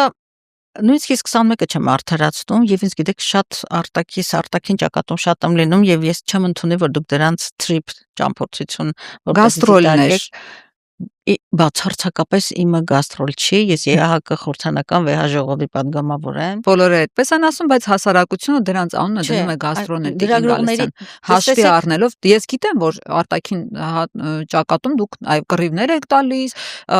ներկայացնում եք իրավիճակը, քաղբանտարկյալների հարցեր եք բարձրացնում, Արցախի հարց եք բարձրացնում, բայց որ այդ ձենը ձեր միևնույնն է լսելի չի, այսինքն այդ մանդատը իր ամբողջ ուժով չի կիրառվում։ Ես գիտեք Եվրոպայի զեկույցներում Հայաստանը համարվում է ժողովրդավարական, անտիպետություն, Փաշինյանը աջակցություն է ստանում իրենցից։ Փաշինյանը նախ եկեք մի բան ասեմ, ուրեմն Նեք լրագրողները մեծ դերակատարություն են, չեմ ուզում ձեր նետել ձեր, այսպես ասած, էլի ձեր այգին քարը չեմ նետի ձեր այգին, բացարձակապես քարը չեմ նետի ձեր այգին, բայց ձեր դերակատարությունը նաև մեծ է, որ կարողանալ քաղաքական туриզմը քաղաքական գործառույթների զանազանել, կոնկրետ ԵԽԽՎ-ում եւ ԵԱՀԿ-ում մենք ունենք երկու պատվիրակություն, որոնց մեջ ընդդիմադիր կոմպոնենտը կա եւ ինքնագովություն չլինի, բայց ես կարծում եմ, որ բավական աշխատանք եմ տանում, նաև գիտեք ԵԱՀԿ խորհրդանական վեհաժողովի սոցիալ-դեմոկրատների ֆրակցիայի փոխնախագահն եմ եւ դրանք անում եք Տիկին Գալստյան, բայց դուք դրա համար չէիք մանդատ ստացել մենակ մենք մանդատը նաև իշխանափոխության համար է եւ իշխանափոխության համար սիրելի Ռոբսիմե իշխանափոխության ամբողջական դու պետք է մերկացնես դու պետք է հերձես այս իշխանությանը հիմա դուք հերձել եք այս իշխանությանը եթե ես ասում եմ հերձման մերկացրել եք չէ որոշայք չէ հերձել մի քիչ կոպիտ է որովհետեւ այն ամենը ասեցի որ 10% անոց վարկանիշի անկման մեջ մենք մեր 10%-ով մերկացրել ենք քանի տոկոս 80-ից 70%-ով հերձել եք սա այն պատմությունը չի որտեղ ես բան դեղատնային չափանիշներով ասեմ գրամներով եւ այլն բայց որ միջազգային մի երկու նախադասություն ասեմ էլի միջազգային այդ բոլոր կառույցների հետ հանդիպումներում բնականաբար ես ներկայացնում եմ նաեւ Հայաստանի ժողովրդավարության անկումի պատկերները եւ երբ որ ԵԱՀԿ փոխնախագահ եւ տարածաշրջանի զեկուցողը իմ պնդումով եկավ Հայաստան, եկավ նաև Հայաստանի պատկերը տեսնելու համար։ Հիմա ժամանակը չի ասեմ, թե ես ինչեր եմ արել, բայց հավատացեք, որ դրանք շատ կարևոր հանդիպումներ են, թե խոսելու գերիների մասին եւ այլն։ Այս զրույցը իմ մասին չի, հիմա ինչեր ենք արել։ Մենք 2007 ամսի 7-ի հունիսի 7-ի 26 թվականի ընտրություններին մենք հստակ ծրագիր եւ առաջարկություն ունենք։ Դա մեր կենսունակ Հայաստանի ծրագիրն է, ինչպեսի Հայաստան ենք մենք պատկերացնում եւ այդ մասը խոսելու առիթներ ունեցել թե Արմեն Ռոստամյանը, թե Իշխան Զաքարյանը, նաև ես եմ խոսել իմ վերջին 135-ամյակի ծրագրային ելույթում, գալիս ենք, որ ինչ անենք։ Եվ գալիս ենք ինչ անենք, սկսած հոգևոր Հայաստանից, որտեղ միանգամից ասեմ, որ այն բոլոր դասագրքերը, որոնք եղծում են մեր արժեհամակարգը, այդ բոլոր դասագրքերը պիտի դուրս գան։ Մենք գալիս ենք Հայաստանում վերականգնելու սահմանադրական կարգը։ Սահմանադրական կարգը ասելով նախ եւ առաջ իշխանության ճյուղերը, որ Նիկոլ Փաշինյանի գրպանում են եւ ինքը իր կաբինետից խանութ փակելու, չգիտեմ, դատավորներին մեկին վնգստացող ասում, մեկին բռնելու հանձնարարություն է տալիս, դատախազություն, որը Հայաստանում օրենքի պաշտպանն է լինելու եւ ոչ թե շարունակելու է լինել Վարդապետյանը Նիկոլ Փաշինյանի օգնականը, արտաքին քաղաքականություն, որը հավասարակշռված է եւ բխում է Հայաստանի կենսական շահերից եւ ընդհանրապես քաղաքականություն, որը կասեցնում է Հայաստանի թրքացումը, Հայաստանի ինքնիշխանության եւ Հայաստանում իսկապես ժողովրդավարական հարաբերությունների վերականգնում։ Այն ինչ վերաբերում է Արևմուտքին եւ այն կանաչ քարտը, որ մեզ թվում է թե Արևմուտքից ունի այս իշխանությունները, որոնք ունեն, այդտեղ որոշակի ճշմարտության դոզա կա, որի հետ պիտի առերեսվել եւ դա տեսնել եւ այն 200 միլիոնը, որ իբրև թե հիբրիդային պատերազմի դեմ օգտագործում են եւ ես դա դիտարկում եմ իբրև ուղիղ միջամտություն Հայաստանի ներքին գործերին եւ նախընտրական գործընթացներին, դա միանշանակ ակնհայտ է, բայց մեր բոլոր դատողությունները, վերլուծությունները մենք պիտի կառուցենք նաեւ այն աշխարհաքաղաքական կոնտեքստի շուրջ, ինչի մեջ մենք այստեղ ապրում ենք։ Հայաստանում աշխարհաքաղաքական վեկտոր է փոխվում եւ աշխարհում ռուսականից մենք գնում ենք դեպի իբրև թե արևմտյան, բայց մեր հասարակությունը պիտի հասկանա, որ արևմուտքը Հայաստանում Թուրքիայի պատկերով է։ Դուք ուզում եք, որ մենք դառնանք Անկարայի, քաղաքական Անկարայի համայնքը արևմտյան Ադրբեջանով, դուք ընտրում եք արևմտյան Ադրբեջանը, թե Հայաստանի անկախությունը, անկախ պետականությունը։ Այդ դա է մեր առաջարկը ժողովրդին, դա է մեր ընտրությունը։ Եվ ես կարծում եմ մենք մեկ կարևոր մարտահրավեր ունենք։ Ես խոսեցի վստահության ճգնաժամի մասին, իսկ դա դրսևորվում է նաև հուսահատվածների ընտրության չգնալով։ Մենք հատկապես մարզերում այդ